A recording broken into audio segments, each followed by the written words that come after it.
Hello everyone and welcome back to the series of videos about PvP for beginners.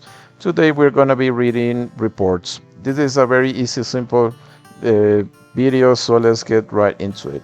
If you open any report from your PvP report tab or maybe Battlefield, you'll see this kind of reports.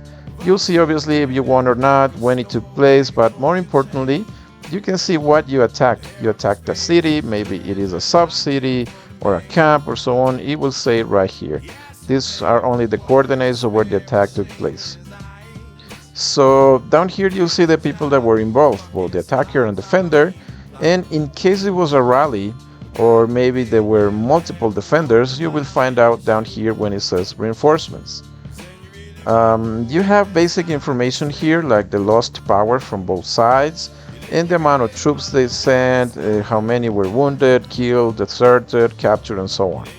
If you keep scrolling down, like I said, you'll find the reinforcements info and the generals that were used and what happened to them.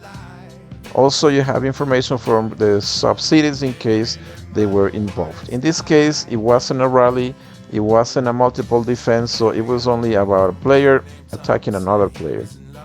In this other tab here, troop buff, you can check either your buffs or the enemies, so you can compare who has better buffs and who is going to be probably winning or losing the attack or defense depending on the buffs. If you keep scrolling down, you'll find the debuffs, which are also important to know, and all information related to the traps. Once you go to the battle detail, you're going to be seeing how the marches were built. If this player sent these generals and layers or only a few troops, it will be displayed down here. As you can see, I didn't send layers. I was only working with top tiers in here because that was what I had left, and that is how I actually attacked the other player. In here you're gonna find information like the troops that were used, which one ended up in the hospital. In here you'll see the troops that died.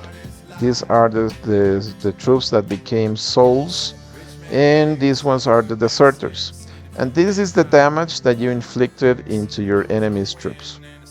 You can read the exact same information from the defender. You see that this player had these troops in there, these generals, and these kinds of layers or troops in there. So this player actually had a lot of layers. So the trick about reports is learning how to read them quickly. So in here I can see, for instance, we normally check very often the T1s to see what happened with their T1s. A lot of people defend with the T1s, and we want to know if the player has a lot or maybe no longer has any. In this case, he had practically nothing. So you can get that information from the reports. You can quickly see in here who died, who is injured, or maybe if the player has leftover troops. So if you start scrolling up, I'm going to show you here that this player practically lost everything. So up here are the troops that are left. So if you check quickly all the tiers, I don't see any troops up there, meaning that that player lost everything.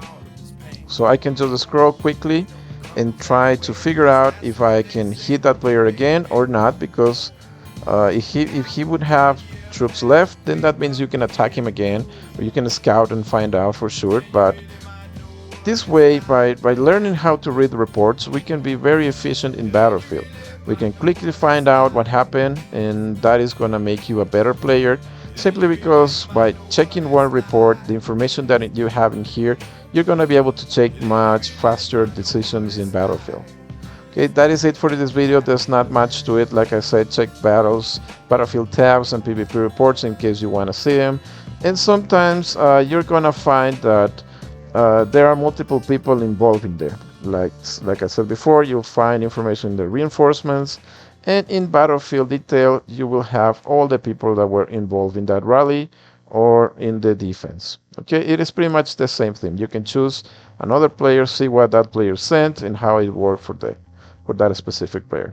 Okay, so that is it for this video. I'll see you on the next one. The next one is a big one, is how to play Battlefield and maybe kill event. I'm not sure if I am going to be doing this one first, so let's find out right next.